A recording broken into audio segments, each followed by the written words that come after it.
আসসালামু আলাইকুম। খুরশেদানির পক্ষ থেকে আসলে আমরা যে অর্গানিক ন্যাচারাল মধুগুলো দিই, এই যে আমার কাকার আমি দীর্ঘ কতদিন ধরে মধু দিই কাকার কাছে শুনে 11 বছরের বেশি। 11 বছরও বেশি। বছর আমি এর কাছ থেকে ওই মধুটা আমি ঔষধ হিসাবে সেবন করি। আল্লাহর রহমতে আমি অনেক সুস্থ আছি এবং এর মধুটাও অনেক ভালো। এই যে মধু অর্গানিক ন্যাচারাল, একই জায়গার থেকে চাক্কাটা মধু, একটা সাদা ডালা মধু আর একটা কালো ডালা মধু। আসলে অনেক সময় আমাদের ডিপার্টমেন্ট ভাইরাসের কারণে আপনারা বলে থাকেন যে মনে হয় এই ডালাটা মনে ভিজে নিয়ে আসছে। আসলে আমি তো সৎ ব্যবসা ছাড়া হারাম ব্যবসা আমি করি না।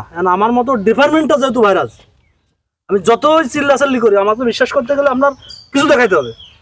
এই দেখেন, এটা কিন্তু আমার এই মাত্র একই সাথে কাটা, মধুটা একই ভালো, একই কালার, কিন্তু ডালাটা কালো।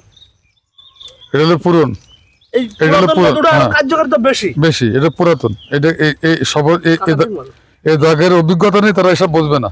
ঠিক আছে, নতুন যে চাক পড়ে না ওইটা সাদা দেখা যায়, কিন্তু ওতে মধুটি কার্যকারিতা একটু কম, মানে ওর কম। আর যত পুরন চাক হবে তত তার উপকারিতা বেশি। ঠিক আছে, এটা কাকার অভিজ্ঞতা নিজের হয়ে গেছে। হ্যাঁ, কারণ হলো পুরন চাকের মধু 5 বছরে খাওয়া যাবে, নতুন চাকের মধু 1 বছরের মধ্যে শেষ করে ফেলতে হবে। তার অভিজ্ঞতা হয়ে গেছে, সে নিজে রেজাল্ট করছে। এটা আমি বলতেছি না আমার মুখের কথা।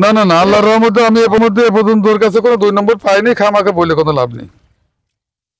কোনো রাজনীতিবিদ হইতে চান, বড় কোনো ব্যবসায়ী হইতে চান, বড় কোনো চাকরিজীবী হইতে চান, সর্বপ্রথম শর্ত হলো আপনার আল্লাহর ভয় এবং সততা থাকতে হবে। দুটো না থাকলে আপনি বড় হতে পারবেন না। এটা নতুন চাক, মানে এর মধু পাতলা, ভাষায় বোঝাতে পারবো